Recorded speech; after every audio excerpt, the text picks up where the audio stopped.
That's what we're doing. So good afternoon. We've been speaking quite a bit. We've been chatting quite a bit. So it is certainly a pleasure, um, Ezra, for you to be a part of this committee. We're extremely happy to have you and the Voice of Students on this committee, as Dr. James just mentioned. So don't want to belabor the time, but definitely if you have any questions, you can certainly reach out to Dr. Brooks. Dr. Brooks is always going to be there to support you, and you know the rest of us are going to be here to support you as well. If you have any questions about policy, you're going to hear a lot about that today. We've got regulations, we've got implementation, you'll hear those words. So if you have any questions, if you are unsure about anything, don't hesitate to send a text, send an email, give a call as you've been doing, because we're definitely here to support you. And we need you on this committee to lift up the voice of our young people. So welcome to the committee. Great. And I didn't know if Chair Chinia is, or Committee Member Chinia is wanted to. Oh no, It's Commissioner like Brooks. being a president. Once you're a chair, you're always a chair. Okay. Yeah, I would say board chair emeritus. Okay. I remember Commissioner Brooks, Commissioner Chinya rotated off. We have the new. Yeah. Oh, right. Yeah. Okay. Well, this is beautiful. Did I miss anyone then? Nope. Awesome. Great. So again, Ezra, welcome. And so with that being said, so I just want to thank everybody for coming to our policy committee meeting today. It is now 3:36 and I would like to start our meeting. Today we'll have, which is new for you, Ezra, a part of the policy sort of process. Last year, I believe we implemented some free pre-framing conversations where we can actually start to discuss some of the visioning and discuss either particular policies, suggestions, or recommendations. And so while you won't be seeing the policy specifically today as a written policy, we will be having discussions about the policy through the presentation that we'll receive, which will be specifically about discrimination, bullying, and harassment, and intimidation. And so we're looking forward to engage in that discussion. And also, you might see on the agenda the compliance reports, and we have a lot of those today. So those are the reports that we get for each policy. And basically, what we're inviting board members to do is to ask questions of those regulations. Of those compliance reports. And so we can have a little bit of a conversation about what's inside of them, what might be striking for us, and so forth. And so today will be a very, very heavy conversation-based meeting. And with that being said, I will pass it off to whomever is presenting on the board policies regarding discrimination, bullying, and harassment, and would love to encourage folks to try to stick as closely to our 20-minute presentation format as possible so that we can have robust discussion. Commissioner Brooks, I can start us off. Awesome. Hi, Chief Simmons, good to see you.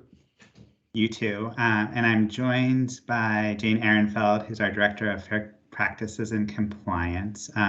This is a joint effort, and I see Jerome Jones from Human Capital here. I also believe Lisa Smith-Sherrod is here, and I'm hoping Katia Stokes and Sarah Warren are here from Wholeness as well. And this is very much in the spirit, if we can start the slides, of the framing discussion. I think it's tier 3, but but coming to you with ideas and some considerations, and then so we're going to walk you through some framing of the framing, I'll say, and then we have some considerations that we want to come back and talk about. And I really think of this as part 2 of the work the board, and particularly the policy committee, did around JBB, which is our policy on sex-based discrimination. This is taking the rest of the suite of non-discrimination, equal opportunity policies and trying to make sure they all talk to each other and building on that good work there to get the policies right. And then, of course, as this discussion is an iterative discussion, we know we have work to do to get the implementation of the policies, but this is the policy work to start the implementation. So with that frame, Jane's going to walk us through these slides. So good afternoon, everybody. As Chief Sivan just served up to us, we have a few different policies and administrative regulations that we're going to be discussing and revising. On the student side, we have JBA and JICK, which respectively are about non-discrimination and then bullying, harassment, or intimidation of students. And on the employee side, we have non-discrimination as well. And so again, we really are looking at these as a suite of policies that we're going to be revising on this schedule going forward. So today we're having the framing discussion, and then we'll be back again with you all wonderful people on October 19th to really start looking through the proposed revisions in anticipation of first reader on December 14th and then second reader in January. The board strategic priorities are listed here that are implicated, so I'm not going to read through them, but just it's priority 2, 4, 5, and 7. And we framed up some key considerations that we'll come back to piece by piece afterwards and take your questions about. The first one being that we want, as Chief Sivan mentioned, to really align these revisions to the January 2021 revisions to policy JBB and ACB. And so just to review, you all are very well looped in on this. You know this, but these were the policies that we revised last year, partially in line, to align with the updates to the Title IX regulations from the federal government, but also to really move some of this work forward in anticipation of then revising the policies we're talking about today. Key consideration number 2 is to really think through the list of categories that are protected against discrimination within city schools. And so this is a list that includes both existing and proposed categories, including, you'll see kind of a catch-all possibility at the end, and we'll be framing up different language around these categories as part of our revisions. Third consideration is, again, that idea of consistency and making sure that our policies are talking to each other, making sure that our definitions all align not only with each other, but with federal and state law and best practices. And so thinking through the definition of discrimination and kind of the broad categories of, the exclusion from participation or differential treatment, harassment, stereotyping, and then really thinking about disparate impact. And so which of our policies might be facially neutral but have a disparate impact. And then really also, as part of the revisions, grappling with issues of implicit bias and structural and institutional barriers that exist that kind of affect the landscape when we're talking about discrimination. We also want to be sure that policy JICK is fully aligned to the Maryland state law definition of bullying, harassment, intimidation, which is included here. It's a 4-part test, all 4 parts of which have to be present for a bullying allegation to move forward.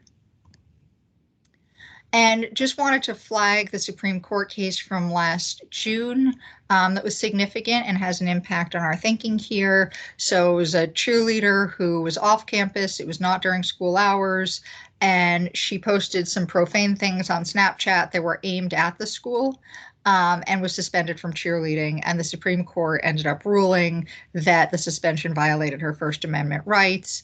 And it really, the way we think through this is around the nexus between the conduct and the school. And so was this, did the conduct cause a substantial disruption to school? And so the Supreme Court was not saying that no off-campus speech could be limited. They were saying in this particular case, there wasn't a close enough nexus. It didn't cause a substantial disruption to the school environment. And we worked on this in policy JBB, and it will definitely come up again with policy JICK and potentially policy JBA as well. So we just wanted to frame this up a little bit. We talk about this when we train our staff, kind of thinking about this. I'm a former teacher, so I love graphic organizers. So thinking about kind of how all of these different policies and practices talk to each other. And so if folks could mute, that would be great. Thank you. So we have kind of the entire universe of student misconduct that's covered by the Student Code of Conduct. And within that, there's bullying, harassment, intimidation. That's that 4-part test I mentioned. Within that, there's sexual harassment and other kinds of harassment that are covered by policies JBB and JBA. And then within that, even there's Title IX sexual harassment, which has a very specific definition and very specific policies that go with it. And so we just want to point that out to really ensure that it's clear that just because something doesn't meet the standard for bullying under Maryland law and policy JSCK, or something doesn't meet the standard of Title IX sexual harassment, doesn't mean it's not an actionable act of misconduct under the Student Code of Conduct. We just are trying to figure out what lanes different kinds of activities fall under. So some of the things that we'll be doing going forward as we work on these revisions is certainly benchmarking best practices. We'll be looking at school system policies in Maryland and also across the country, looking at Council of Great City Schools districts, really wanting to find some comparable districts to see how they're thinking through these policies, reviewing guidance and best practices from a variety of agencies and organizations. And then we put the conflict bullying versus bullying piece in because we think it's really important. It's something that comes up a lot when we're training staff. And that's just to say that, you know, it kind of goes back to the slide with my little graphic organizer there to say that not all conflict is bullying. And we want to really, to the extent possible within the policy, really articulate, and it's already in policy JICK, but really grappling with the idea of how do you define bullying as distinct from conflict, or as a specific subset of conflict that's actionable differently, so that we're not setting up a situation where every situation within a school is coded as bullying and treated as bullying, but we're thinking carefully about that 4-part test and how things fall within the Student Code of Conduct. The fourth key consideration we have is around streamlining and enhancing reporting and investigative protocols. And so again, this was something that we worked on significantly as part of the JBB revisions and ACB revisions. And one of the biggest goals here is that any sort of student discrimination or harassment or bullying allegation comes in through one form, which is the bullying and harassment and intimidation form, the reporting form. And that once they come in through that one form, then they're referred out correctly to the right office and they're dealt with within the particular lane. But that we're making sure that everyone's clear that there's one form you go to and then it goes from there. And then there's just, you know, kind of a focus in this revision process on reducing the number of forms for sure, making sure we've got our reporting processes online and that we're collecting good data, making sure those protocols are accessible, and making sure that the right offices are getting tagged and becoming involved when a situation arises at a school, that the right folks are being looped in.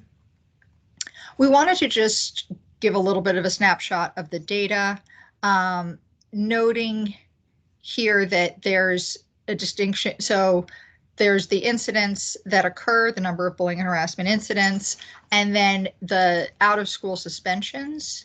And this is really only incidents where the bullying form was used, the bullying investigation form was used, so it doesn't necessarily capture 100% of those suspensions related to bullying, but where that form was used.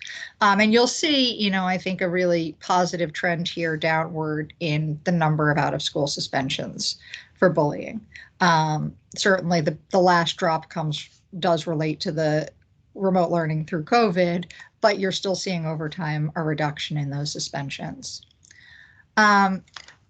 Again, I'm not going to go through all of these, but we just have identified a number of areas within the policies and regulations where we really want to take a close look at the process and the practices to ensure that both they speak to each other across policies and across regulations, and also we're keeping in line with best practices and state federal law as we're researching and benchmarking.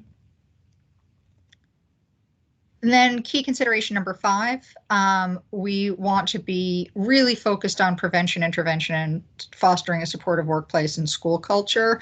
We say this a lot again in trainings that, we speak a lot in our trainings around remedying the effects of bullying and harassment. But the focus of our main focus of our work as a school system has got to be on the prevention and the fostering supportive workplace and school culture. So we're really thinking about all of the various different initiatives across city schools that we want to make sure we're taking into consideration through these revisions, so that they are all, that at the end of the day, we have policies that are very much in line with our commitments and our best practices as a school system as a whole. Just a quick recap of recent city schools bullying initiatives. Last year, there was Be More Kind Week in October. You can see a list of the fabulous activities that were set up as part of that Bullying Prevention Week. There's some proposed activities for the coming year, including events in town halls to address bullying and more bullying prevention awareness work going forward. There was a bullying pledge that students and staff were taking last year as part of Be More Kind Week that really helped kind of foster those conversations in schools. Hello, everyone. Welcome. So we also want to talk about the health education curriculum. And so there's many places from kindergarten all the way through 12th grade where bullying, harassment, and intimidation are built in as topics that students are discussing and grappling with, including talking about sexual harassment. And this is just a representative sample of some of the topics that are covered across the grade levels, but making sure that students are really consistently getting positive, supportive, and helpful messages about how they can prevent, report, remedy bullying, harassment, and intimidation, and help contribute to positive school culture. We have trained to date more than 600 staff on addressing student-to-student bullying and harassment and sexual harassment. Tomorrow and Thursday, we'll be training all of the school principals, including charter schools and other school leaders in the CEO's Leadership Institute. Looking forward to that. We have gotten phenomenal feedback. So we've gotten, through our surveys, we've seen that, over 90% of the people who've taken this training have said that they are satisfied or very satisfied, that it's relevant, helpful, informative, and that their fabulous facilitators are effective. And so we've been really pleased and gotten lots of great feedback showing that the training that we're doing on these topics is really working to help folks stay up to date with our policies, and also to help give them practical tools for working on these issues in the schools. We will definitely be rolling out a module as well to make sure we get to all staff. To date, we've been focused on specialized staff who are going to be mostly interacting with the bullying, intimidation, and harassment process and protocols, but we will make sure that all staff are trained, and then also enhance the mandatory EEO training that new staff get when they enter city schools. We have a robust plan to engage with stakeholders from across the city schools community. This is just a preliminary list of those stakeholders. We welcome feedback on other stakeholders who we might have missed, who we should be talking to about these policy changes. And we've already started meeting with internal stakeholders, so offices across city schools, to start talking through these revisions. And we absolutely will be circulating preliminary and final drafts, as we did with JBB and ACB, for feedback on the proposed revisions. And that is all I have. These are the folks who are kind of working on this centrally, but it really is a whole team effort across city schools. And we're really grateful to all of the various offices that contribute. So Commissioner Brooks, if it makes sense, but obviously up to the commissioners, if we want to go through some of the considerations we teed up and see if there's discussion of those for guidance, or would we like to take questions? Which would you prefer? Could you say that again, Josh? I was a little bit hard time hearing you. Would you like us to go through the blue slides of the considerations we teed up so we can focus discussion on that, or would you like to have a more open-ended discussion, whichever you prefer? I think those framing questions are really helpful. I think they worked well the last time. So let's go there. And of course, if folks have other questions, we can try to address those. But I thought those were really helpful as a guide.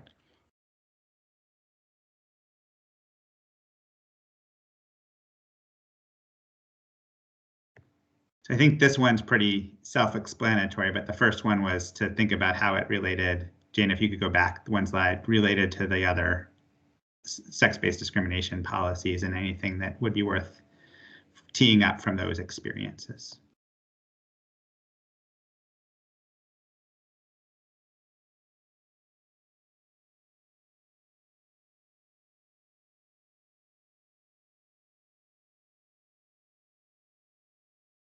Should we shift to the second one, which may be more meaty in its topic? So the second consideration was around the list of categories protected from discrimination. So the next slide has the list that was our proposal, and some of these are required by law, some of them go beyond the law, but this was the list we came up with preliminarily for feedback and engagement.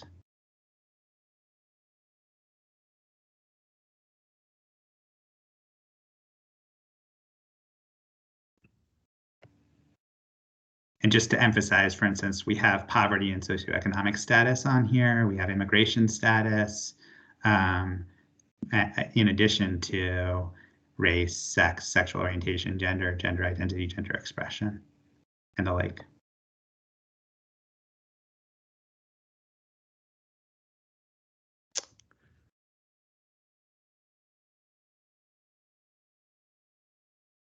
I think from my Commissioner James, please. I just wanted to say I didn't see it called out, and maybe that's because it has so many other policies around it, but students with special needs. Disability is on here, this got it, yes. Third bullet down. There's a lot of lists, but yeah, sorry, that's why I was hesitant, but I felt like the window was closing on us, Mr. Chair. I'm like, ah. Am I allowed to say something? Absolutely, please. I was going to say mental illness and neurodiversity because it doesn't always go into disability, and there's a bunch of discrimination that goes against people in the workforce, especially with ADHD, autism, borderline, and other disorders related. That's very good feedback. We'll figure out the right way to call that out. Thank you, Commissioner Horwitz.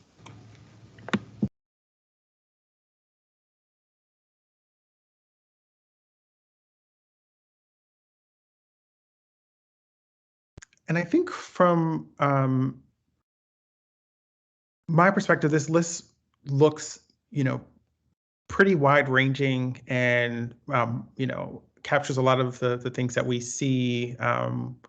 And Chief Seven, are you saying that all of these are protected status, like with the federal government? Is that what we were? So not all of them are formally protected. So the idea here would be we would have a consistent list in these policies, and actually over all of our policies. One of the challenges right now in our policies is that the list is not always consistent. So the goal would be to have a consistent list that we use as our affirmative stance as city schools. So even if a category wasn't fully protected as a matter of federal and state law, we would be taking the stance that in city schools for these purposes, the category is protected. And there are trade-offs, right? When we go beyond the law, making sure that it's consistent with our core value, but that's, policy often does as a school district go beyond what federal and state law prescribe. But yeah. But again, we also wanted a catch-all. So if there's something out there that we missed on the list that is protected under federal or state law, that we have that in that last bullet as well. Yeah. So I guess from what Ezra was offering, just if there's ways to kind of nuance sort of what might fall in disability or but mental health and that sort of piece. I think that would be a great add, and it seems like it, of course, would be in alignment with particularly hopefully the efforts that will be going into making sure that our students have the appropriate level of mental health support services and resources as we definitely kind of continue to navigate our way through COVID-19 pandemic. So yeah. Other commissioners, did you have any questions or comments on this list? My only other comment would be that given our compliance reports and things we're going to talk about, be interesting to consider things like composite scores and the discrimination that we do based on composite scores or reading levels or grades as far as access to activity, and will this policy at all intersect some of our other policies about access to engagement in extracurriculars or things like that. And I know that's bigger than the scope or different than the scope of this, which is much more about, protecting people from assault or bad behavior. But as far as access, if we start talking about access, would this policy have implications for access to programs and activities based on? So that's a perfect segue into, I think the next consideration was the definition of discrimination, because you're right that we're dealing with the suite of policies, remember? So it's the bullying, harassment, but it's also the broader discrimination pieces. And so and this is just a proposal to get the juices flowing, but the definition of discrimination, we tried to very self-consciously deal with exactly what Commissioner James was talking about, was exclusion from participation in a program or activity, as well as harassment, as well as stereotyping based on those protected categories. And then importantly, also practices and conduct that might be on its face neutral, but in the way that they're applied, they have an unjustifiable disparate impact. And then I think, but acknowledging also that our positive interventions to interrupt implicit biases and structural barriers are consistent with this policy. Yeah, I think one of the things that kind of stands out to me is hopefully sort of when we get sort of more clear about sort of the differentiation and the depth of these, that our reporting then and the compliance report becomes a little bit more detailed so that we can actually begin to suss out what's really going on. Because what I really love, I love this piece around conduct and and practice that may sort of at the facially sort of be neutral, but might have disparate outcomes or impacts. We wouldn't be able to do that with generally with some of our other policies, because the nuance of the data isn't collected in a way to do that, to determine those disparate impacts. And so, I think what feels important about this is that sort of if the strength of our data and sort of what we're sort of outlining, we won't even be able to achieve that last bullet point unless we've really cleaned it up and sort of doing a specific stratified analysis to get at those disparities. And so I think it's right to have it in the policy, like that definition. But I also know that it's a bigger conversation about sort of the quality of our compliance reports and the data. Something also that we meant to mention earlier, but just to stress here that I'm seeing is that the protected categories are both actual and perceived protective categories. So that is definitely part of federal law, focusing on not just identification, but perceived it. So if somebody's discriminating against me because they perceive I am X or Y, that is actually legally actionable. It's not only if I identify that way, and I think that's an important point just to hold out there that we're trying to capture here too.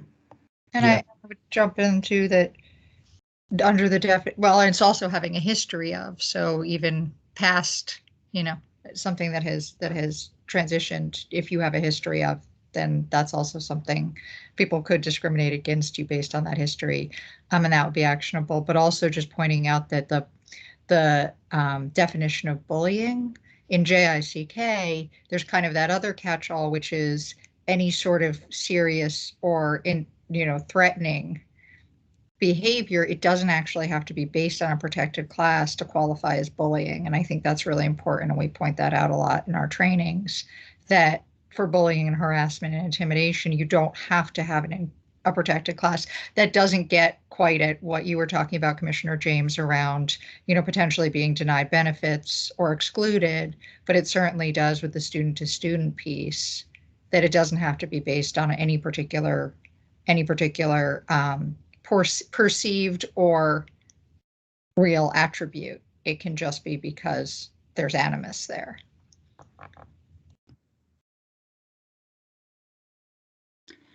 And go ahead, Chief Sivan.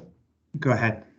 So, Chief Sivan, one of the things that sort of, as you were talking, and also Jane, the piece around sort of, we know bullying and harassment, how does this intersect with larger sort of hate crimes, sort of understanding and definitions about sort of these events that are sort of acts that kind of are done in ways that sort of produce these larger community level impacts? I didn't know if that, like, how this intersects with those larger pieces. So I think we should be defining this to capture hate crimes. So if you see in the second bullet, acts of hate and violence, I think that racialized violence, hate crimes, we should make sure to cover. One thing that we've noticed in looking at policies is sometimes that intersection of the Venn diagram, we miss that piece, but that's a very important piece to capture as we go forward in this group of policies. Just like, and I'm not making it analogous, just like sexual violence is a form of sexual harassment, so too racialized violence is a form of hate crime, which can be a form of bullying and harassment. And what we need to do is to make sure we create a accessible reporting structure. So we're less, what we're trying to do is, you don't have to have a separate form if it's a hate crime. You send it through this reporting process, and then we focus quickly on getting supportive measures and remedies in place, as opposed to, did you fill out the form 302 or 305? Mm-hmm. Yeah, I feel like the stratification, I mean, the sort of the condensing of the form is really helpful, and sort of trying to articulate sort of the different sort of relationships between sort of concepts that are closely aligned legally but distinct. So then I guess, particularly for hate crimes, specifically as federally defined, like, is there a separate process, or is it is it the same process, but it, and sort of if someone reported something as a hate crime, is that different from if they just reported it as bullying? And then I'm just trying to get a sense of, like, would the process still be the same of trying to uncover the degree of which that thing is deemed true, if you understand what I'm saying? Yes, and I think that in part it's a choice, and it's exactly one of the issues I think in the next consideration we wanted to tee up, because one approach to this would be to have separate reporting structures for each thing. And my view is the danger of having too many separate pieces is it depends upon the person reporting it to know which bucket it falls into. And so a alternative approach is to have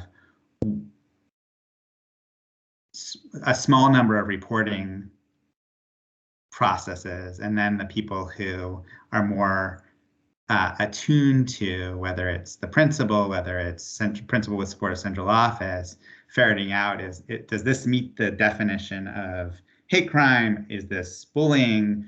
Is this code of conduct? Again, in that Venn diagram, so that we're less reliant upon a student knowing the 4-part legal definition, and we're more reliant on a student saying, or a staff member for that matter, something happened wrong to me, and I think it's because of who I am. So I know that I go to this place online, or frankly, I tell a trusted adult, and that trusted adult can help me figure out which part of, or even in the investigation figure this out. But we don't start the process making conclusions, because also it should be remembered that sometimes in the investigation itself is where you learn about what does this meet the standard of, because some of the standard is to what extent does this disrupt educational opportunity? To what extent did this happen on campus or off campus? Has this happened before? Is this somebody who's engaged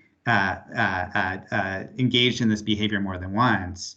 And too much of that, just again, again, it's a choice, but too much of at the outset, choosing which channel you go down may in some cases narrow our view to get a broader pattern that we really need to address. And I think that's also important to talk about the remedy side too, because it's very clear in the policy, and we'll clarify where necessary, but we talk about this in our trainings as well, that there are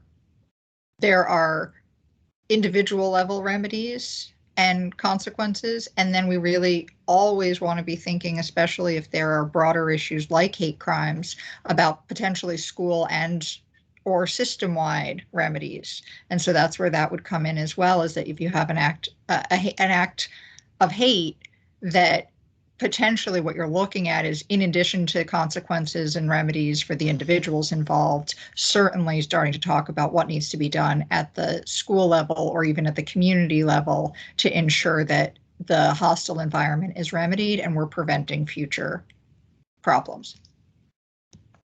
Yeah.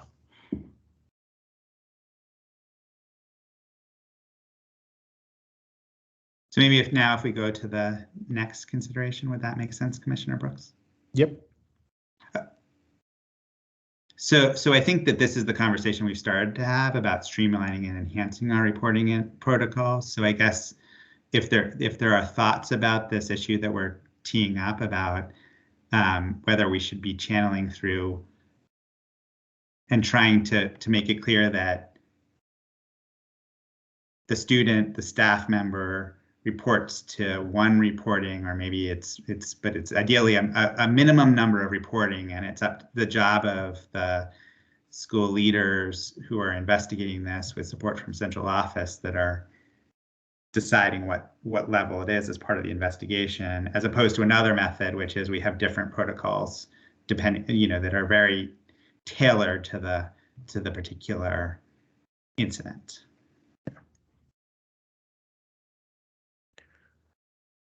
I invite in any of our other commissioners if they have thoughts on what Chief Sivan just laid out.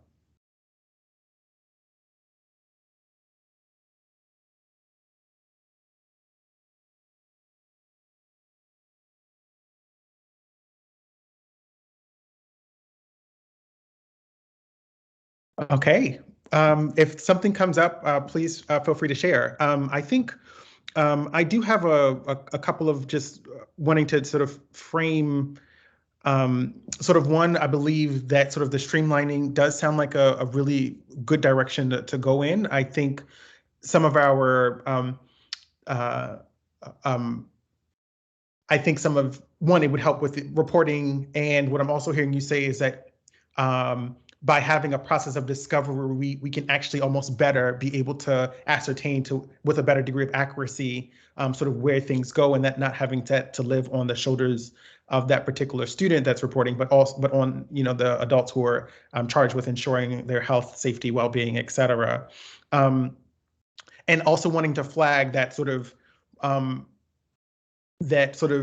while I believe that our electronic system and sort of having electronic forms is great, I also know that folks have still struggled, and I know it's something that we still need to address about even finding the form, being able to use it, making sure that the PDF or whatever, it's fillable and you don't have to print so I think there's some logistical pieces, but I think the spirit of that is, yes, I would love to be able for us to have an online reporting system and have it to be easy, barring that we can fix some of those logistical, technical pieces of it.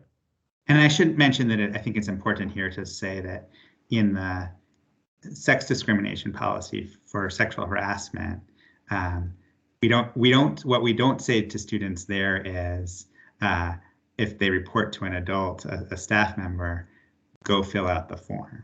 Mm-hmm. It's, that's one option, but another option is that you've now told me as a trusted adult, and I can fill out the form with you or on your behalf to get it going. So, there was there's sometimes a notion that if a parent comes in and you give them the form and the parent chooses not to fill it out, that the school's done their duty. And that's one of the key examples we use as a question in our training. So now anybody who goes through our training is going to know the answer to one of the questions, but that's not in and of itself enough. And reminding our staff that that once we are on knowledge, we need to make sure that we follow through. That doesn't necessarily in every case mean a significant consequence, but making sure that we stress to people what it means to be a staff person for city schools and have an obligation as a reporter to make sure the information that's disclosed then gets reported and investigated. Mm-hmm. Yeah. So I think the other key consideration is tying, maybe this is an obvious one, but tying the work we have on compliance also to making sure it's in the context of a broader supportive culture. And I know the commissioners in our conversation about sex-based discrimination, going beyond compliance to support is a piece. And here I think we've had some initial conversations, but would love to talk more here about just making sure that we're self-consciously tying our reporting of wrongs, I'll say, to our process of prevention and intervention. And then also making sure that as we do that, we are taking into consideration our restorative philosophy, especially with respect to student consequences, and the need to have accountability for discrimination and harassment and the like. And so making sure those pieces aren't opposed, but we also have to be intentional and planful to make sure they fit together.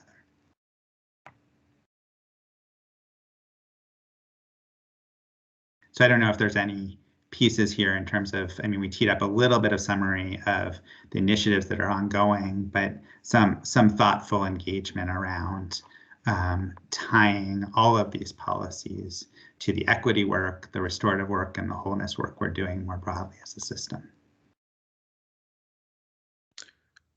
Yeah, so Chief Seven, I think that's really helpful. I think what feels also important is for the compliance, and I think what we asked from the of our last policy meeting to be thinking about sort of what the compliance reports could look like, sort of moving forward, and sort of having some of that pre-thought moving forward. And I think that'll be helpful for us to hold in concert as we look at the policy, sort of as we see it again next round. But also, I think if there is a way in which we are tracking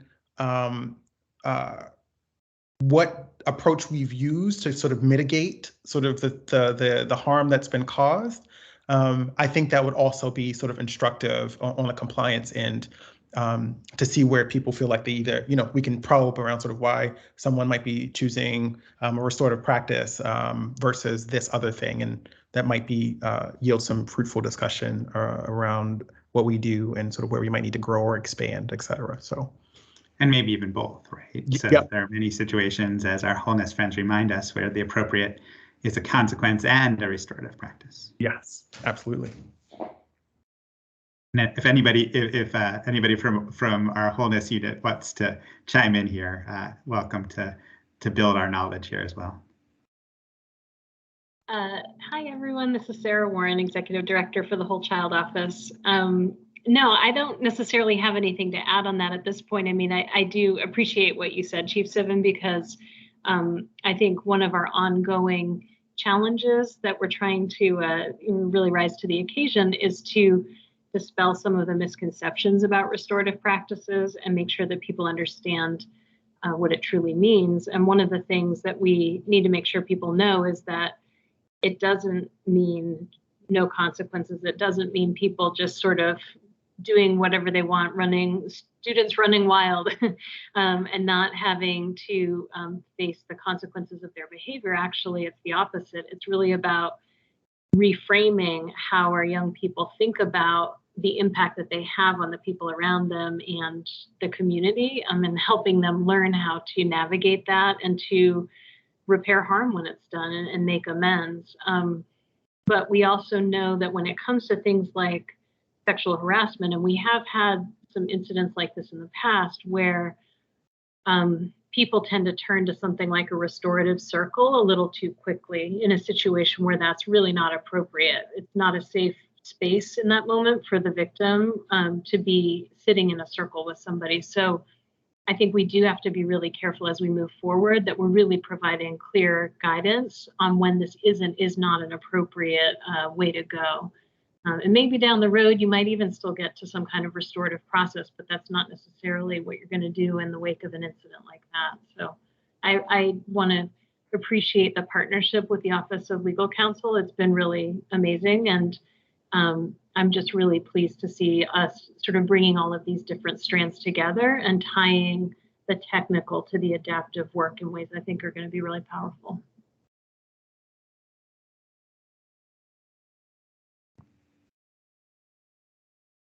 Thanks, Any Sarah. other commissioners? Yeah, thank you, Executive Director Warren. It's always good to see you. You know, I love your work, so thank you. Thank you for your support always. Other commissioners, do we have any other thoughts on sort of what we've seen so far or on this particular piece around the integration?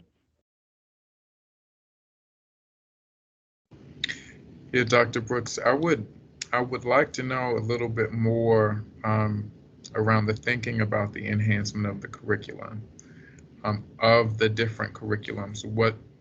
What kind of are we thinking about that?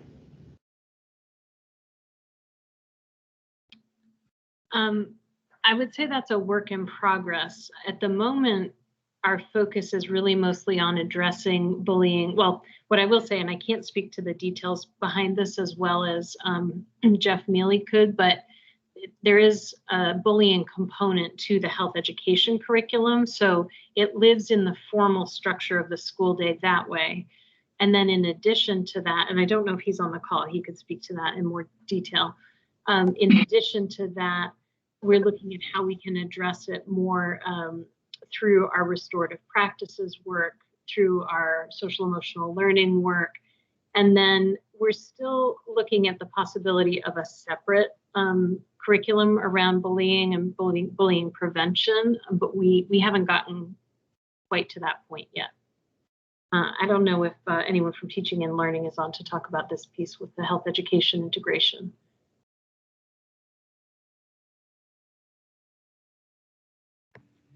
If not, we can also follow up on that as we get to the next iteration with policy committee to really think about what are the various different ways we can be integrating into our positive climate work, both curricular and supportive of curriculum. Yeah. Any other commissioners? Questions?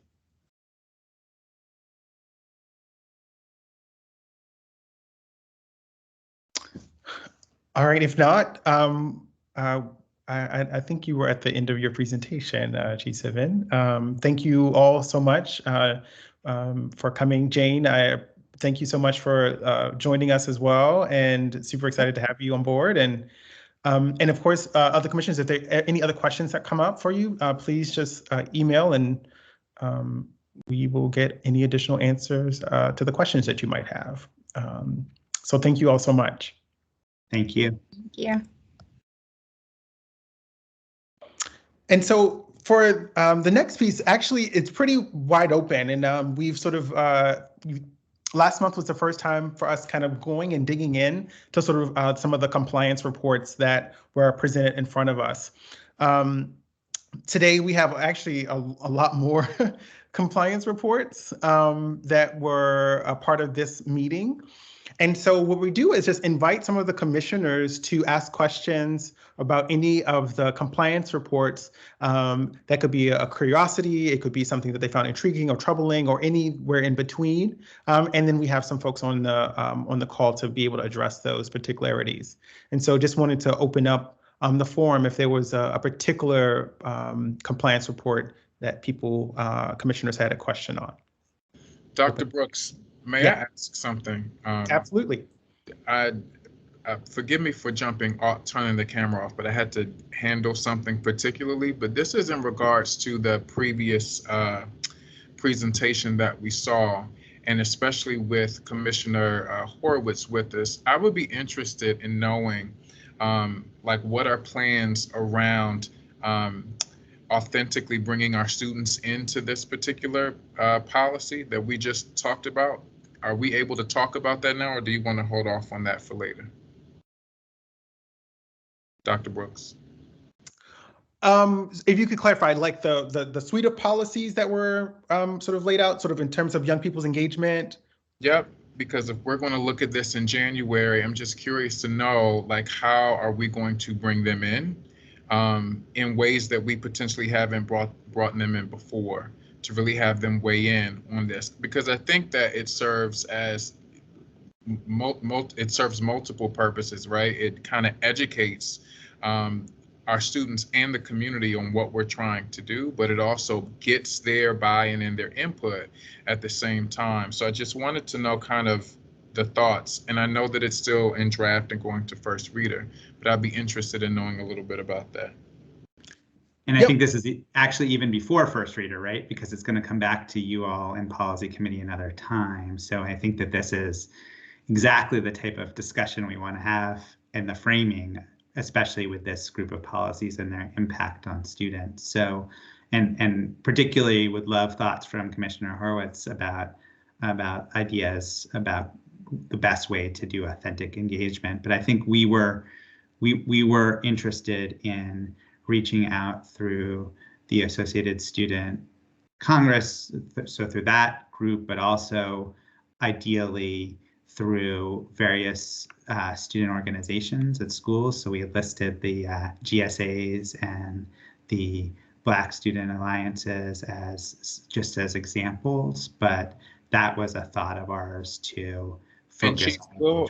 Will the sessions, or however we plan to engage the students, I'm sure that they will, I'm hoping that it just won't be a presentation in lecture sense and style, but almost like a collaborative session where we're really able to get their feedback. However we decide to do it, I think that's really important. And I would be interested in hearing what Commissioner Horowitz's thoughts are, because I know that they've been involved in the GSA. I know since middle school. I remember them presenting to the board a few years ago. So I know that they're active, but I'm just curious to know just a little bit more about that. That's a priority for me, and I know for all of us, just to hear more of that and how we're bringing them in more innovative ways. And I know it's something that we're all thinking about, which is kind of why I put it out there right now. I had the thought, because I don't know who right now in this space has some really interesting thoughts about engaging young people differently than we have before. And I know that the Office of Community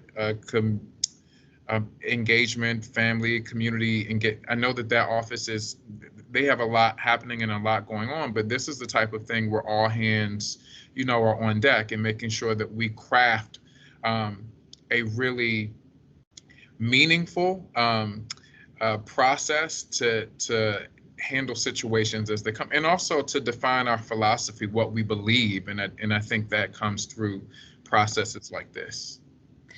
And I would just say I 100% agree. And last year when we were vetting policy JBB, we did go exactly to the Office of Family and Community Engagement, and they had a meeting with students that was very interactive. And that was the whole purpose, is we teed up the revisions for them, and then they brought it to the students.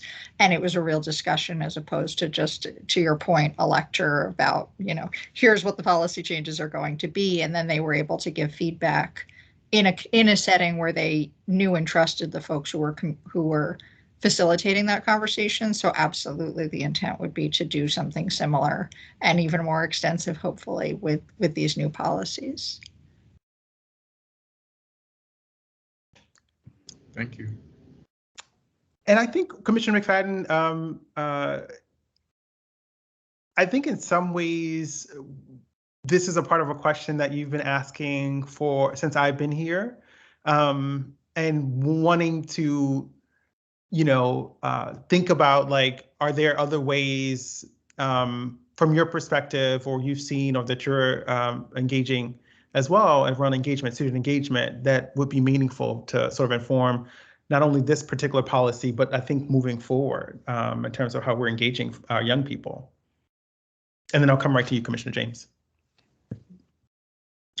Oh, you're asking me?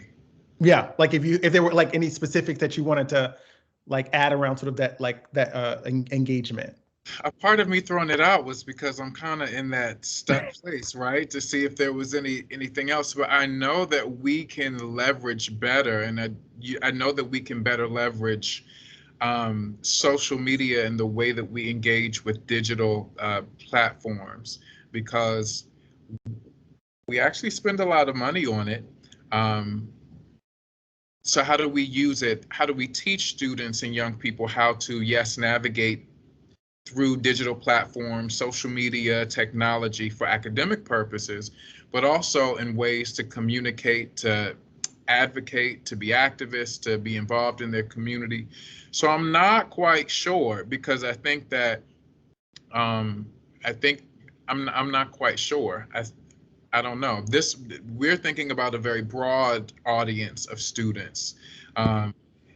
So I think that there could be a myriad of ways to do it. I'm just interested in knowing like what we're thinking. Yeah. And I also saw Chief Hike Hubbard's hand up as well.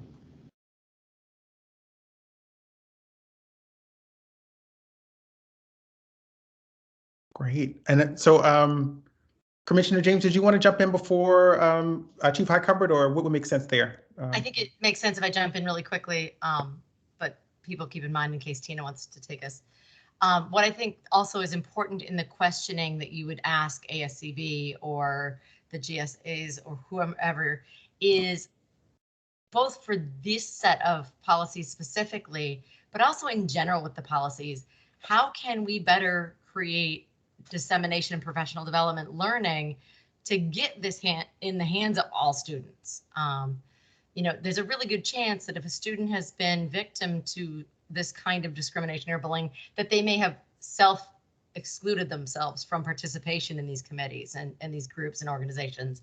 So how do we make sure we're using this as a tool of enfranchising students, of raising awareness for teachers, both on the immediate, I might need this information, but also on the longer term, this is participation in a civil society, and how you have access to policies and tools and laws that you can use to protect yourself and use to advance causes. So yeah, how can we best train students about policies, these specifically, but in general? And how can we do that as well for teachers? So when you're out working with those groups, it'd be great if we could ask them these questions. A few years ago, we worked on developing an infographic for the policy process. I'd love to, kind of rekindle that a little bit and see if that's part of this training, if that works for the chair to kind of involve that kind of a thing in just marketing that we do have policies, and here's where they are and here's where you find them, and that sort of bigger picture while we're working on this micro issue. Not that this is a micro issue, while we're working on this one set of policies.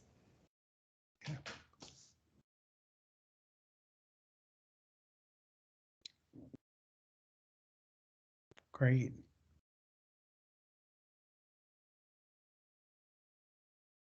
Do you want to welcome Chief Hike Hubbard? Yes, please. Yeah, I was waiting. I don't want to interrupt. Thank you. I'm in the car, so I apologize. I'm not on camera, but I did want to respond to Commissioner McFadden's comments. So one, our office is available to support other offices as they do their policy creation, and we give them guidance and support as they figure out their plans for engagement. So I serve on the district's internal policy committee, where the reason why I serve on that committee is frankly to do just that, right? Is to help understand and vet and support where there needs to be additional thoughts around engagement, whether it be families, students, stakeholders, et cetera. That's the sort of role that I play on that committee. And so we're definitely there to support. I would also offer that we are trying to do several different more robust ways of engaging our young people specifically this coming school year. So one example is that we are having a young person serve on all of our school family councils, right? And those young people would then become a bit of a focus group for us to be able to go to them as messengers and create two-way communication between the district and those schools. For the young folks, we're going to have some dedicated training, and to Christian Hassan James' point about training for those students to make sure that they are understanding the policies and their rights and their processes and that kind of thing. We also are hoping to ramp up our SGA involvement at schools, right, to make sure that our student government, we know they're robust at some schools and not at others. And so what does it look like to sort of make that role robust, where student voice is elevated at those schools? And then we have our youth ambassador programming that we've all heard about before. In addition to that, though, we're trying to look at, as Commissioner McFadden mentioned, texting platforms and Instagram and ways to get information from students. So we experimented last school year with our stakeholder engagement work group, co-led by Teresa Jones and myself, on getting student feedback through Instagram and having ways where they can actually post back and respond back to us and give us feedback. And so monitoring that. But we have an RFP out right now for a new texting platform that will actually allow us to have better two-way communication with families. And I did put in the RFP that I also want to do with students. And also then last but not least, using Campus Portal, because many of 80% of our students are actually on Campus Portal. And how do we use Campus Portal as an immediate way? They're not used to using it for that purpose right now. They're used to using it to get grades or information. But using Campus Portal as a way for us to communicate directly with students is also another way we're exploring to really enhance our strategy around getting feedback from kids in a more timely and more robust way. Just want to make sure folks know we're working on that.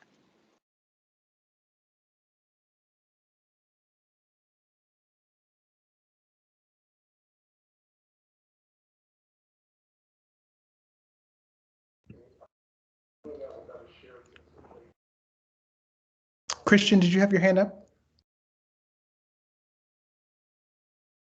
Yeah, sorry, I'm struggling to unmute. I was going to add a suggestion too around this engagement question. Can you hear me? Yeah, I can hear you. Oh. Yeah. Also, just adding around this engagement question, just a suggestion. We are currently, in the process of planning the board Okay, forums. so I guess maybe not. Can you hear me? I can hear you, Commissioner Brooks. Yeah, we can hear you, Christian and Commissioner Brooks, or I can. Oh, it's something. I'm sorry, my computer is acting really weird. Yes, we could totally hear you in that one, so you're good. Oh, okay. I was going to say, we do have these board forums that aren't scheduled yet, but maybe incorporating this, bullying, JKA, how to, using that as a platform for feedback. So just lifting that as a possible another avenue for feedback. That's all.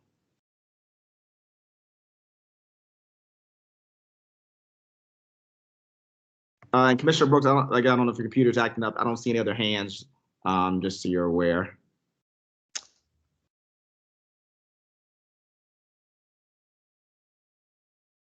Okay, one. Commissioner Brooks, while you're working, we can take all of these really helpful suggestions around feedback and have them synthesized as we move forward with the help of Chief Hike Hubbard's team as we come back in October with both preliminary feedback and a route forward, if that works. Great. So hopefully with my camera off, it'll cut some, it'll free up some bandwidth on my end. But yes, Chief Sivan, that sounds like a wonderful plan. And thank you, Chief Hike Hubbard, for sort of offering and showing up in that way to really ensure that the levels of engagement around the policies and sort of how they're considering others is and engaging others is really, really helpful. And as well as you, Christian, for offering those forums as another way to sort of engage as well. And so I guess with the remaining time that we have left, I know that we have several compliance reports teed up, and just really want to know if any commissioners had any particular questions or curiosities about the compliance reports that were provided for us today.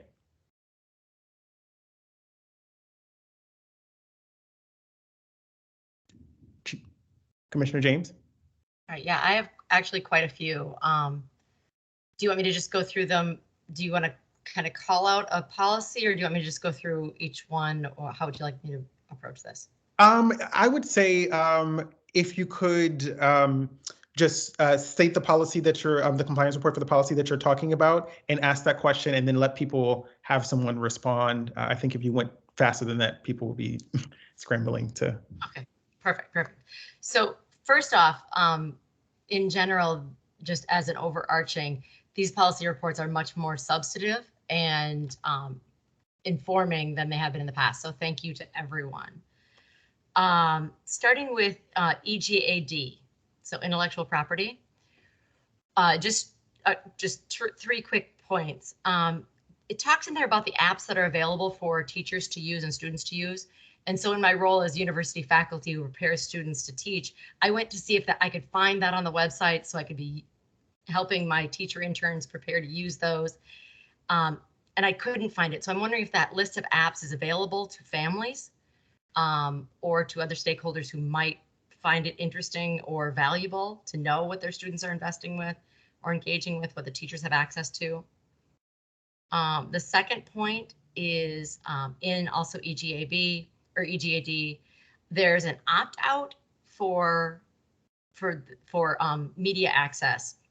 I'm wondering if that's the same opt-out as the video and photography opt-out, or if it really specifically states that if you're not opting out, you are giving your information via cookies to these third-party vendors. And then lastly, towards the end, it says of the opt-out that we're putting a hard copy in student folders. And since policy JRA compliance report right before that is about digitizing, why are we putting a hard copy in student folders when we could be putting an electronic or digitized piece in? So that's 3 I have on that one, Mr. Chair. Great, thank you. Anyone there to respond?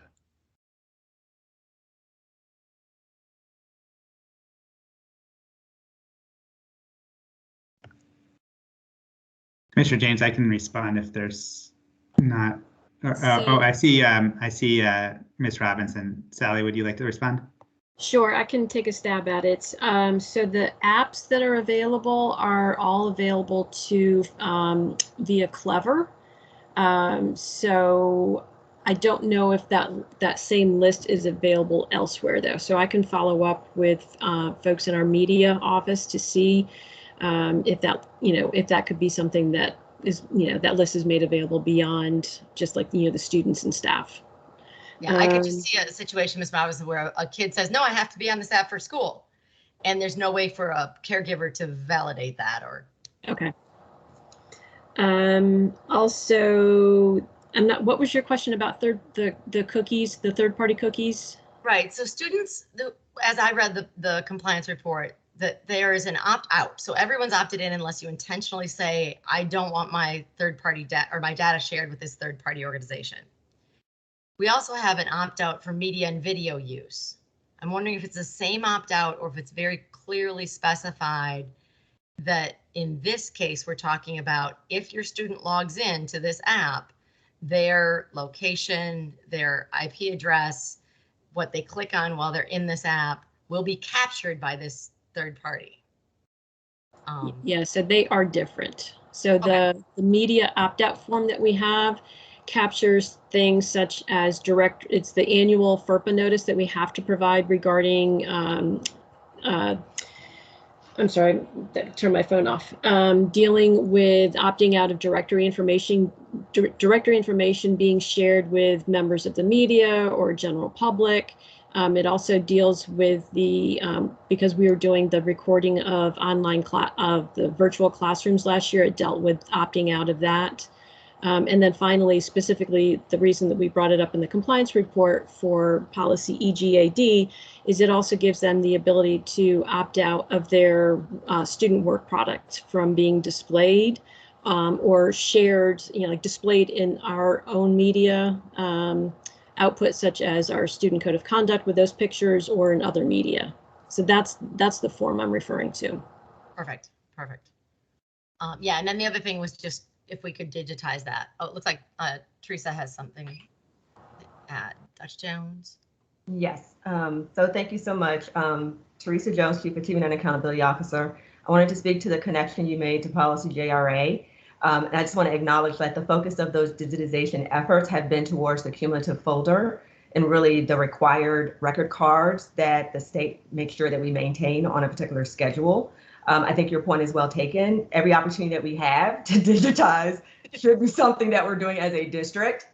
But I just wanted to acknowledge that that was a point of difference when we called out our specific digitization focus. Okay, thank you very much. Absolutely. So, Mr. Chair, before I go on to my others, if others have questions, I'll yield the floor. Yeah. Did anyone else have any questions about this particular compliance report? No, nothing in addition. No. Great. So, Commissioner James, if you want to go to your next one, I have, if we go down your list, if you have something for everyone, I might just hit mine when you're doing yours. I do, but I'll try and keep it as brief as possible. But yeah, if you want to go, and then I can ask my question afterwards. Okay, and well, just jump in, or we could skip. Okay. Okay, so I will go just GBEH. One question, this was just for my knowledge, in the list of cases that we have that have been reviewed as far as providing representation, when we have a hearing officer case, are there ever scenarios where we need to provide representation, or is that all within the union and that then is not captured in where we're providing legal representation? Thanks for the question. You mean a hearing officer case where it's a personnel matter that they're appealing to the board? Yes. That is typically the union that provides representation in those cases. So the policy actually goes into detail about the circumstances where we provide representation, and says not, I'm trying to not do two double negatives, but not where we're in an internal proceeding unless there are exceptional circumstances. So these are cases where we provide legal representation where the district's being sued or an employee is being sued in their capacity as working for the district, and there's no evidence of gross misconduct or the like. The particular situation where we may need to get separate representation is that there may be some potential conflict between the employee's interests and the district. So in the excess of caution, we just want to make sure, but we still have an obligation to represent. That's where we hire outside counsel for that. Perfect. So I just wanted to clarify that I was correct in my understanding on that. And then my only other comment on that is, are we able to attach any cost measures to that representation? And how are we then possibly using that data to learn to change what is in our control to reduce expenditures, whether it's in streamlining systems or checks and balances before we get there? So specifically on the legal representation in this conflict situation, so in that narrow case, we do set parameters for how we enter into contracts with the entity providing legal. So we estimate how much it will cost, and then we do an hourly rate for those outside counsel. More generally, on our legal representation overall for cases, I think that's a good question, and we could think about it as we go forward.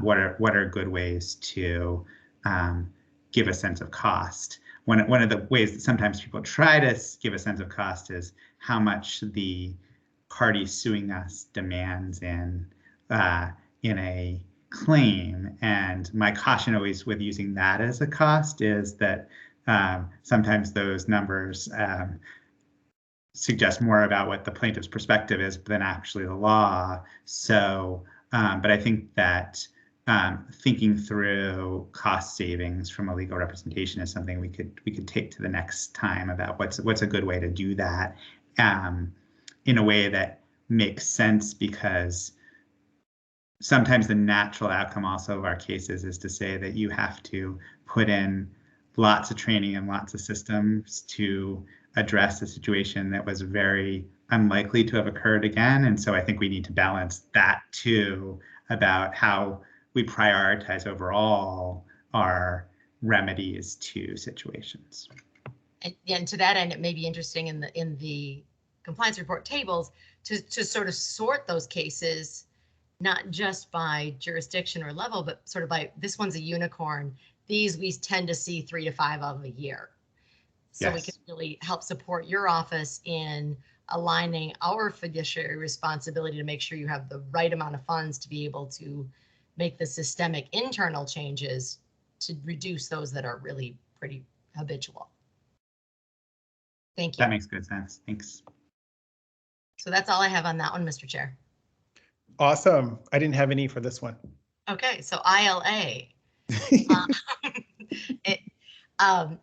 Knowing that we did not do the assessments, I'm wondering again about fiduciary responsibility.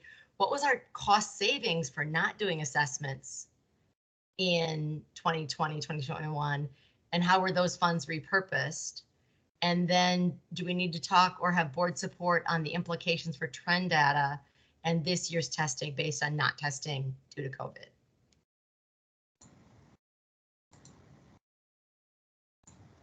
Yep, Chief Jones. Thank you so much. So to answer the first question, in terms of the funds that were not used, basically funds that are not used within office budgets basically go to the general fund pot of money to support any other cost needs that we had across the district. So I can't say specifically where those dollars went, but it went to that broader pot, and that's typically the way that that works. I want to make sure I'm clear on your second question in terms of how this, you mentioned something about in terms of like, how does this play out in trends over time or something to that effect? Right, so to the overall district rating and schools rating within the state, as well as, you know, other sort of trickle down implications for not doing system-wide testing, and maybe Commissioner McFadden can jump in from teaching and learning conversations if they've been taking place there. Chief Jones, if I may, I know that we've been receiving updates just in general over the summer, and I know that we are scheduled, I believe, this coming month to go through our assessment strategy. If we didn't do it already, did we already do it, or is it coming up? We did at the last meeting. We did it at the last meeting. So Dr. James, I can fill you in a little bit on what we went through in teaching and learning 2 weeks ago. I can just go back and watch the tape, and anybody else that's interested can go back and watch the tape. Right. But I can't just give you just a quick overview. So I want to address your point in terms of our state accountability. So first, I just want to acknowledge that due to COVID, the majority of state assessments were postponed because the state has required that those assessments be administered in person. And because so much of the learning that took place over the course of the last 2 years has been virtual, those assessments had not been administered. So that is the primary reason that we didn't need to make those investments in monitoring, is because the accountability system basically has put on hold its full calculations of accountability because of some of those disruptions. So we are anticipating that school year 22 will be when those assessments will come back online. So typically those accountability assessments are administered in the spring, in which case that would be reflected in the state's accountability report card that would be released closer towards that December of 2022. So that is what we are anticipating on that front. I do want to say, though, to Commissioner McFadden's point, when we went over the district's assessment strategy, one of the things that we did cover were both the local assessments as well as the state assessments.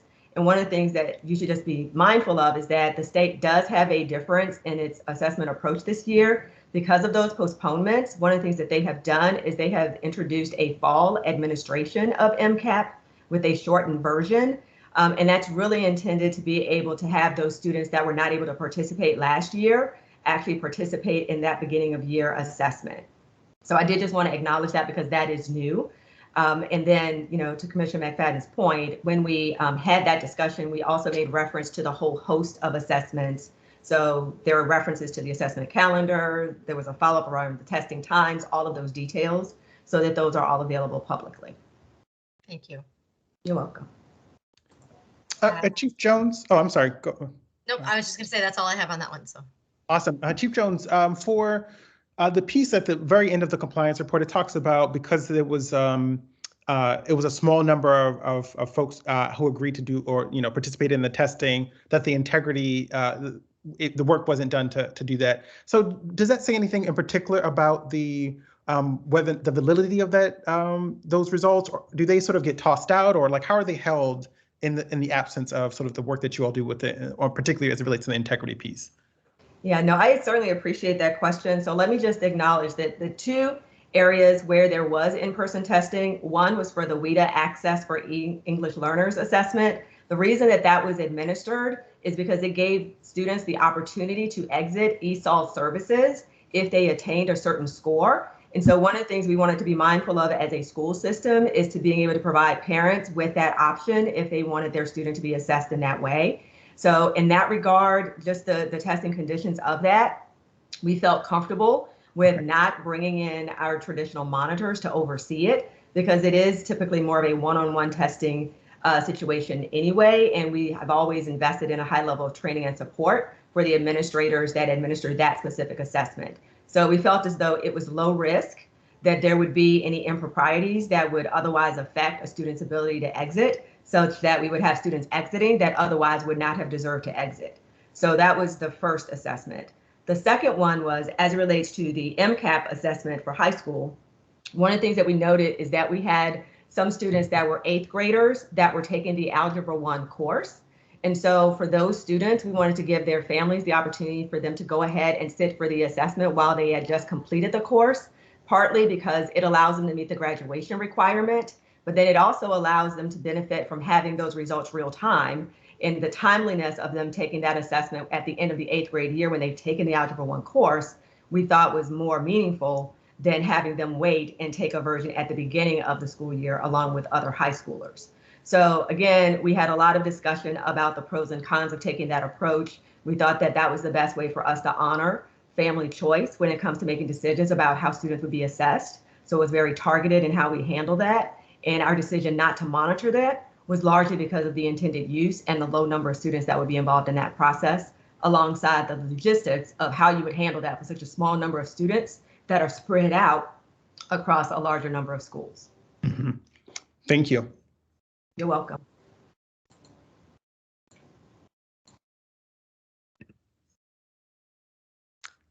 So, I see someone's, do we want to move on to ADH questions there?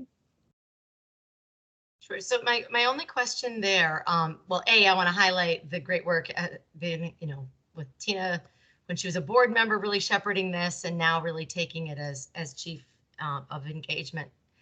That we've done some really amazing work. My question is, we've got 77% of our schools in the district that are a part of this. What is our strategy plan for getting to 100? And do we have a sense of the 23 that are out there still? Are there any trends about them? Are they secondary? Are they elementary? Are they alternative? Are they located in a specific geographic area? Or is it truly, a widespread group of schools that are not engaging? If I can jump in, if that's okay. Thank you for the question. The reason why we've been able to expand the community schools strategy so well is because of the Conservation of Poverty grant, right? And that has been able to have us fund the number of schools that we have. I'm getting my numbers off, but schools that we have right now. I was going to say 128, but I don't want to say the wrong number. So thank you. That we have now. So the Kerwin legislation allows us to actually expand every year the number of schools that will be funded through these dollars for community schools. And then the poverty level, if Kim or somebody else is on the phone, I want to say this incorrectly, but the poverty level will go down each year. So the first year it was like 100%, was the highest, threshold.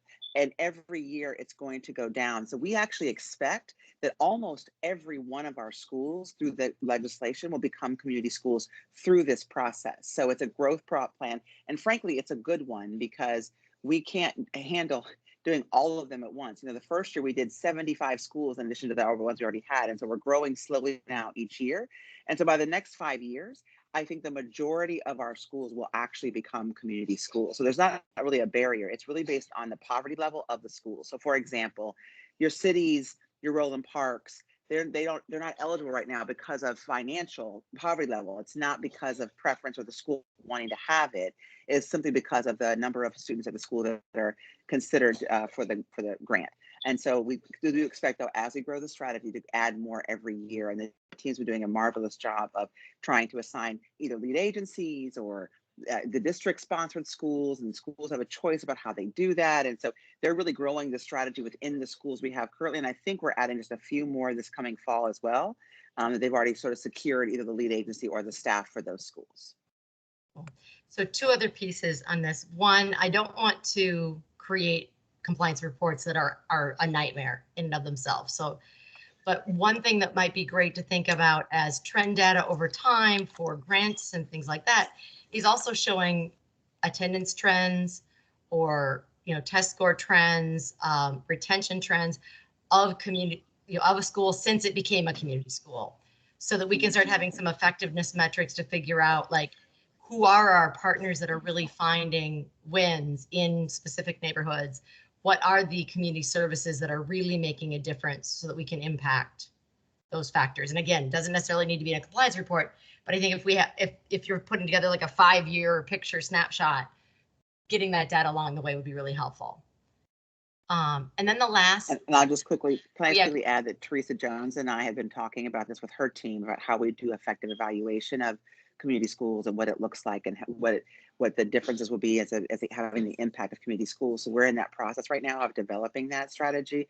I would also just offer though that we have Casey Foundation who has done some work with us on what it looks like to be in a high school versus an elementary school, because it's obviously different for community schools and that kind of thing. So we are sort of growing that approach and want to make sure that we can actually evaluate effectively our community school strategy. We have a consultant right now who's looking at our metrics externally that's sponsored by Casey, so that the Family League sponsored schools, the city sponsored schools, how we can all come together and collectively tell one story about the effectiveness of the community school strategy. So we are on a path to do that, and we'll hopefully have it soon.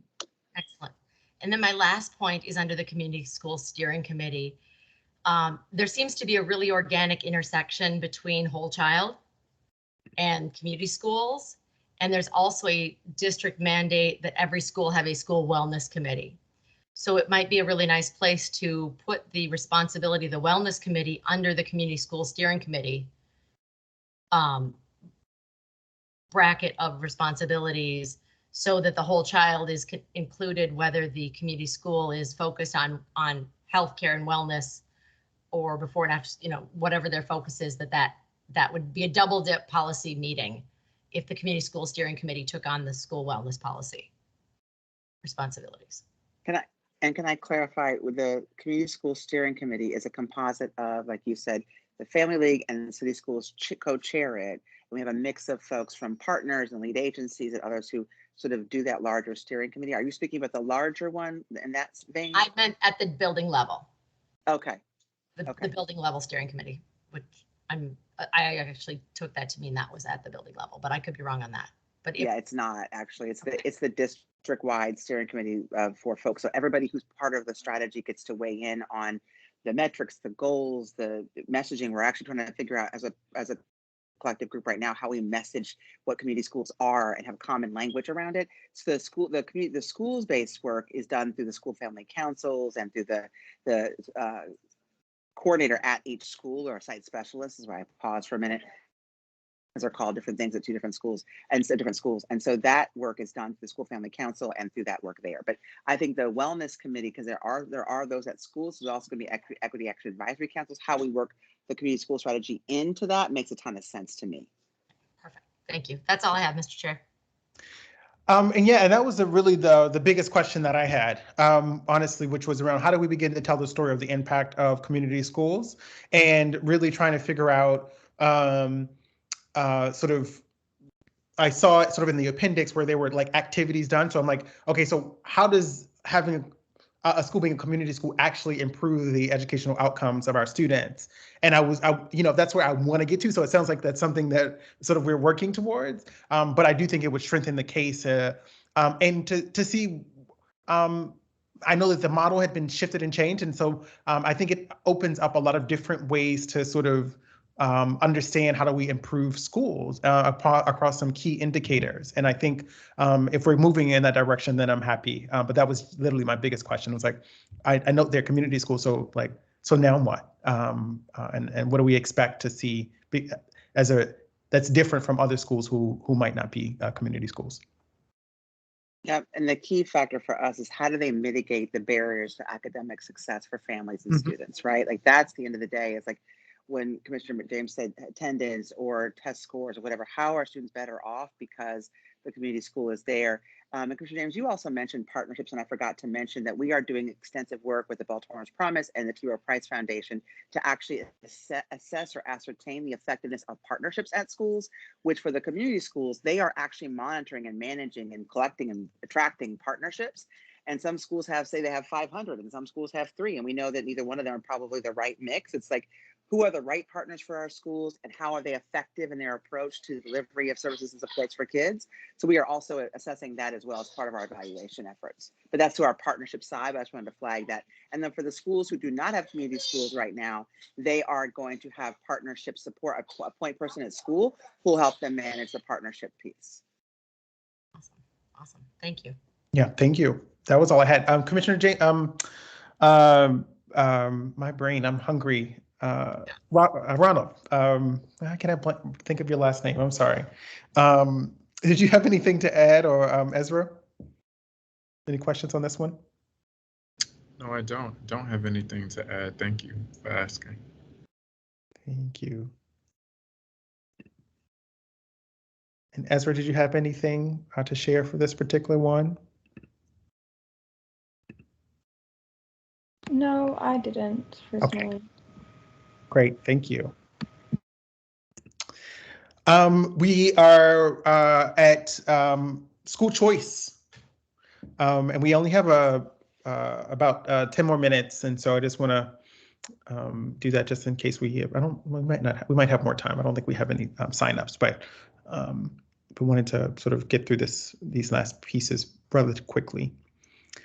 Any questions for school choice process? Beyond, I wasn't sure if the presentation was supposed to be the compliance report. Is that what that was? Yes. Yes. So we created a presentation for you, so it was easier to read than just a report. So you actually have slides to look through, but that is the full presentation, yes. And a report. Great. And so I just have some basic questions to help me sort of get oriented. So Chief Highcover, when you're I was looking through the presentation, and I was looking at, let me just pull up the slide, slide number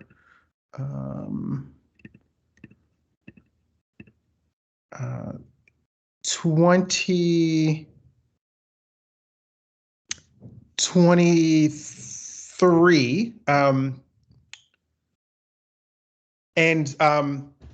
So could you talk to me about, so like I saw the numbers, I can see the number of applications and sort of on slide 23 for high school participation and choice.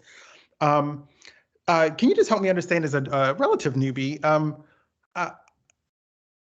So for the choice process, it is for families who decide that they want to go to a particular subset of schools, then that's how they sort of rank choice, or is it supposed to be our total population of students, or the rest, or is it the majority of our students who are entering, high school, half, we already know where they're going, they're zoned, or just any sort of clarity on like how do we actually get to that process would be helpful for me. Yep, I'm happy to give an overview, and I also have Dominic Bivens here with me, who is in charge of our choice process and has done a marvelous job of pulling the report together. So in general, we have high school choice for everyone. We don't have zone schools for high school anymore in Baltimore City Public Schools, and so every 8th grader must go through the choice process to select a high school. And so we ask them to rank their top 5 choices. We offer the choice fair and information online and the choice booklet so students can understand, what their choice options are. I'm pleased that the team did a full virtual choice fair. We had schools come in and create videos about who their schools are because they couldn't come visit. Normally we have it in a convention center and we bus families in. It's a bustling, exciting time for families to walk around and see the different CTE options or different school programs. And so Anyway, for that though, we did it virtually this year. So for every high school student, they must go through the choice process. And those who don't, we have a second round of choice. And we really do an outreach. We have choice liaisons at every one of our schools and folks at schools who are assigned to help kids walk through this choice process. We have a second round if kids don't submit their choice applications. And then ultimately we do, just to be honest, we have some schools that are not a high rank choice. And so kids who don't end up going through the choice process or submitting their things on time end up being placed at schools. So that's a bit of a rub that we have to work through for the high school piece. For middle school though, we have been moving really steadily towards a really full K-8 strategy. So many of our fifth graders don't actually choose to enter the choice process because they're happy with their K-8 school and they're just going to go on to sixth grade and stay there. But there are some middle school students who would like a middle school honors program, for example, or advanced academic, or their school does end at fifth grade and they need to have another middle school placement. Those students then go through the middle school choice process as well. But you'll see the difference in the numbers because high school, you sort of have to go through it, and middle school is more of an option if you want to. Is that helpful, Commissioner Brooks? Yes, that's really, really helpful. And so, so when I'm looking at this, again, on page 24, the ranked percentages of the students who, got their first choice, second choice, et cetera. So how do I determine if this is a good rate, right? So based on so is 50% a good rate to, for the whole total population of middle schoolers or middle schoolers entering high school? Is that good? So as a commission, how am I supposed to, what should I be looking for to determine that, if that's a good rate?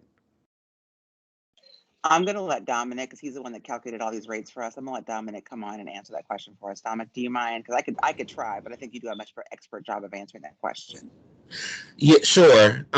Good afternoon, everyone. So I don't know if it's a matter of if it's good or bad. What we try to look at is trend over time, and is anything affecting our choice process that would affect the trends that have been established over the time that we've had our middle and high school choice process. And so what that chart is really to illustrate is, have we been keeping in trends with the outcomes of this process over the course of several years?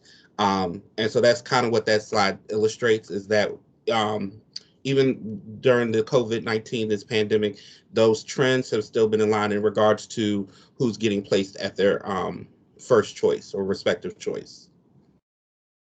Great. And so I think, Dominic, it also I would say it also speaks to giving students guidance about what their choices actually are and where they actually can enter into the choice process. So for example, if your composite score is not eligible for city, but you've placed city as your number one choice, you're never going to get your number one choice because your composite score doesn't meet the criteria, right? And so it's about also giving kids good guidance about what the eligibility is for them or the right programming for them. Maybe they want a CTE program or they're interested in something specific that they can be to. And that's the idea of our counselors and our choice liaisons, helping guide kids and families to the right choices for them. So if you think about, Dominic, and help me with this, the percentage of kids who get their top three choice, it's pretty high when kids are guided in the right way, they have the right information. If they get one of their top three choices, it's a very high percentage.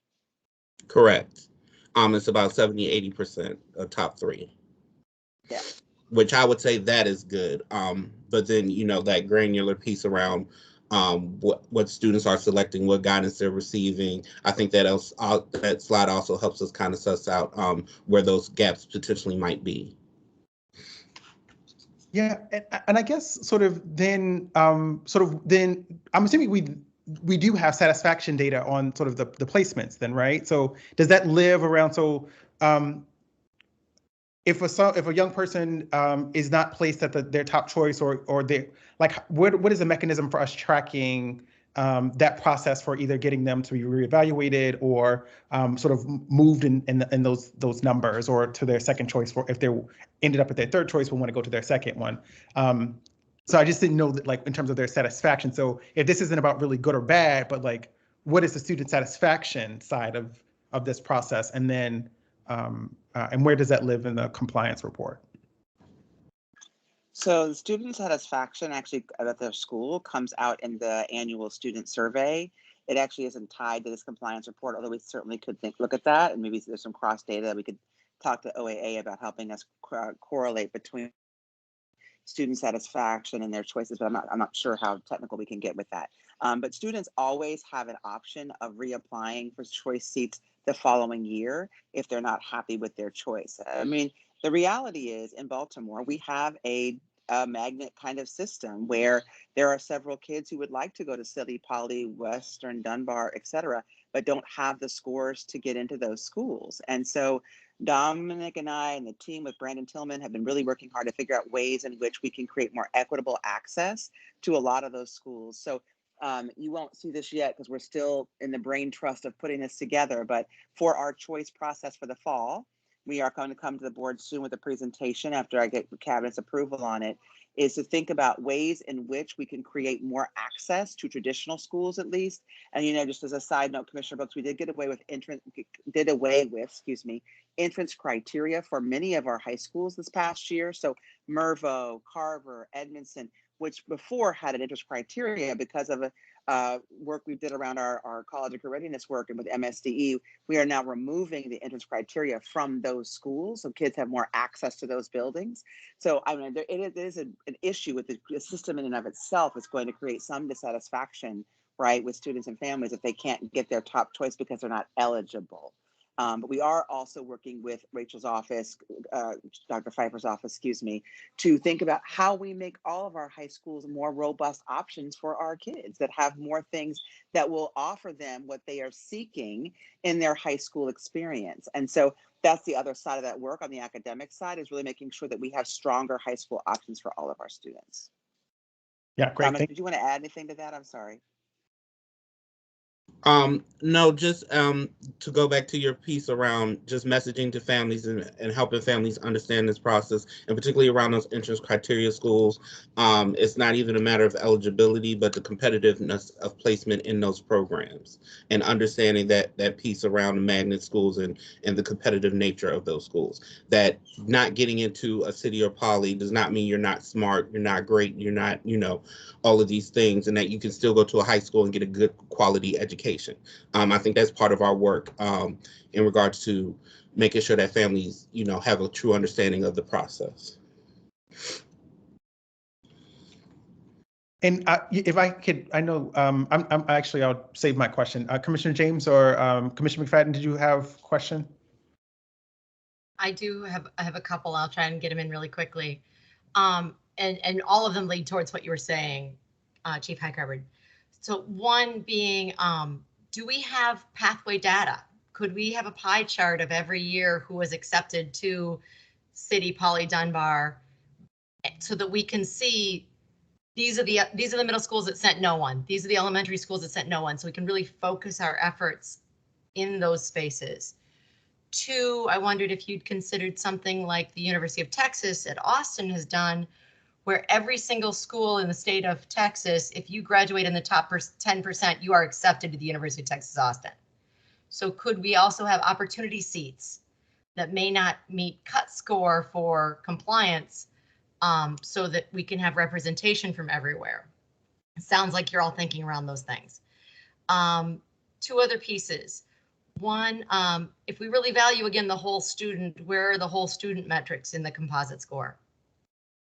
If we're only looking at reading and math scores, then we may really be missing some students who are truly gifted, but may not have secure skills in one or those areas. And then the last question that I have is more of a for future, because I doubt you have it at this point. But given the removal of entrance criteria at Carvel, Mervo, and Edmondson, are we collecting any data on impacts of that? Are they having lower graduation rates? Are they having, you know, attendance challenges? Are there any negative consequences to removing the criteria? If so, can that maybe inform the district moving forward about criteria schools in general? And then lastly, just focusing on robustness for everything, and all of the schools, so that all of our schools are great schools. So thank you. So I will do the criteria one first and just offer that the choice process that we just did this fall, that now last January, that is now impacting this fall, it is our first class of students who have been entering these schools without entrance criteria. So we don't have any data because the kids haven't gone there yet. So I do think, though, that's something we need to take into consideration is how did those kids do at those schools? Because, you know, removal of, especially for CTE programs, the barriers of access through composite score could change the dynamic of the school. We have no idea what it's going to look like yet, right? So I think it's something we need to make sure we track.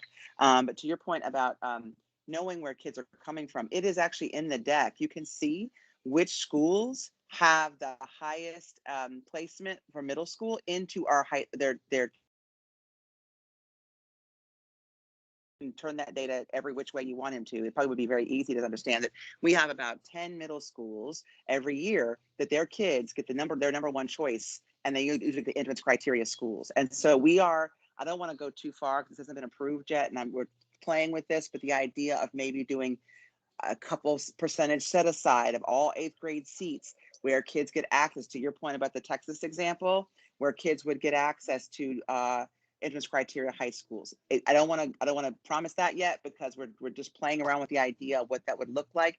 I asked Dominic to run the numbers for me of what that might look like and where kids would be placed and how many kids would still be available. So he's actually working on that right now.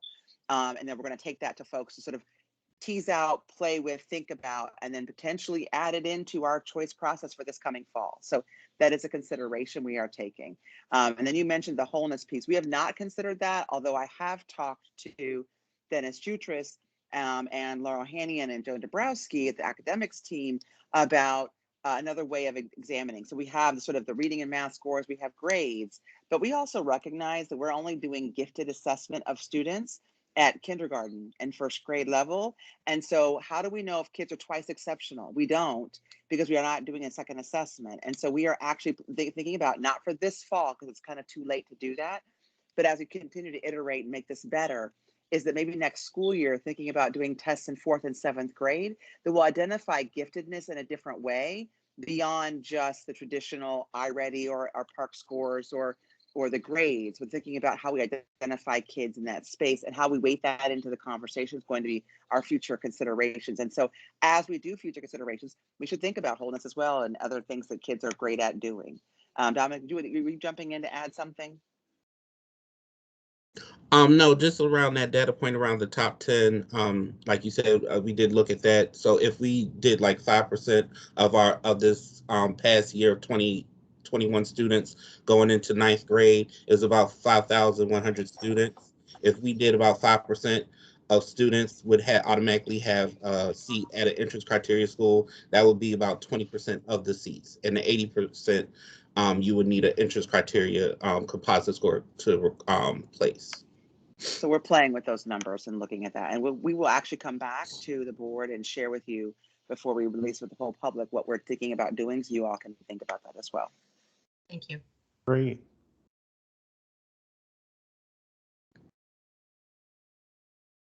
And I guess, Chief Highcarbett, I'm assuming you all are, deeply invested in sort of looking at sort of the equity implications for sort of for all of this work.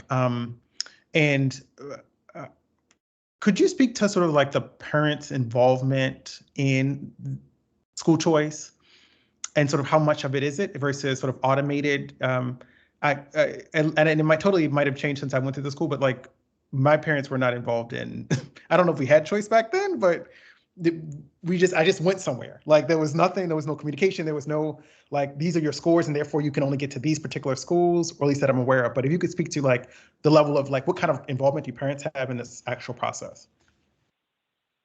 Yeah, we absolutely have to be partners with our parents, right, in this process, because kids need to make informed choices and families should make informed choices about transportation. How far is it going to take me to get to my new school if I want to go to school here, or all the other factors that might weigh into it. And so when kids submit their choice application, the parents need to submit it along with them, right? And so we have choice liaisons, like I said, at our schools, who are walking families and process together so they can collectively make decisions about what is best for their family, for transportation, for the composite scores, for programming.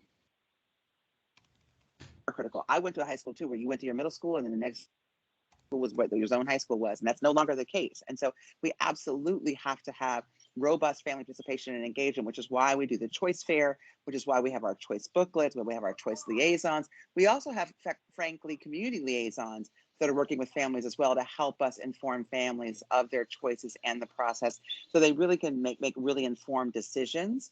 And hopefully, we're hoping, fingers crossed, that we can actually host an in-person choice fair this fall, and I would love you to come and see it. And take a look at how it works, and families being there and excitement.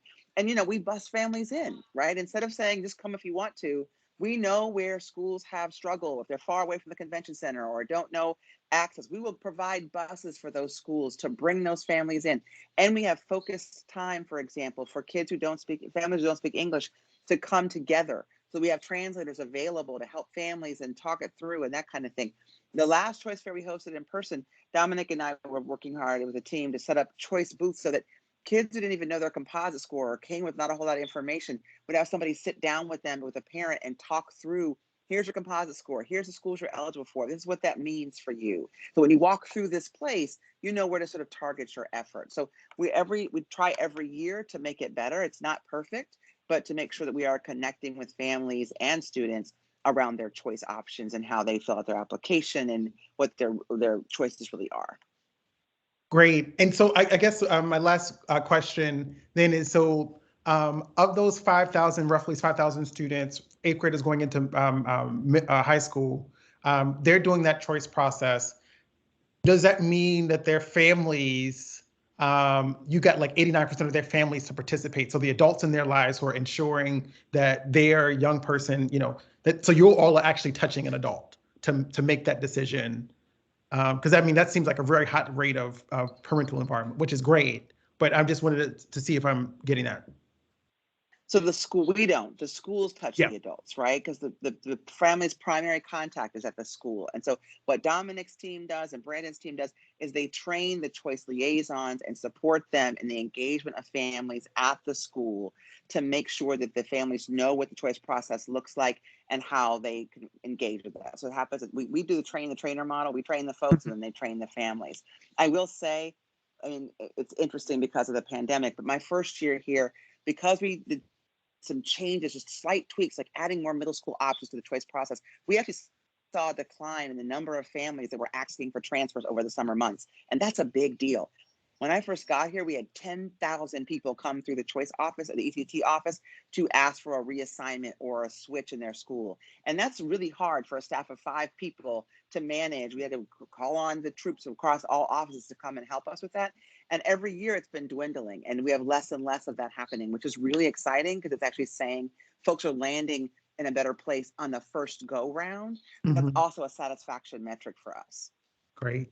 Yeah, that's awesome. And I hopefully when you all give a presentation to us, we'll get to see some of that data as a board, because I think that's really, really important stuff to know. And I know your staff is also small for that one as well. Just that one team, yeah. And I just want to quickly thank that, you know, this is the choice work we're doing. This is a collection between academics, OAA, the school's office. Like when Dominic and Brandon put this work together, they actually put together a team of people from across all of our offices to really think this through about how it actually impacts the various offices. And so it's been a collective effort. I didn't want to go in without acknowledging that collective effort. Great. Thank you all so much. Yeah.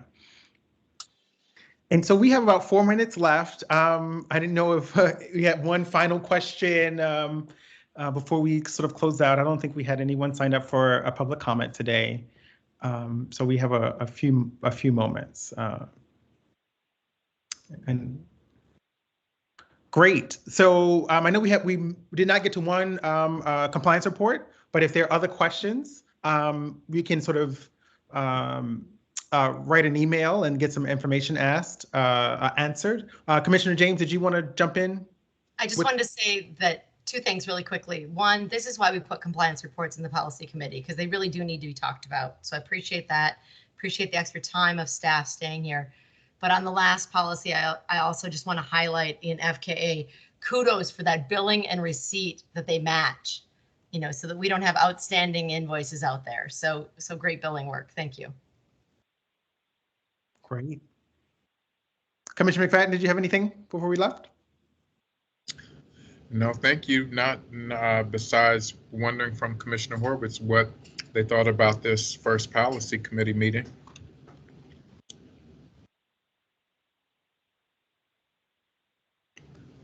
I really enjoyed the meeting.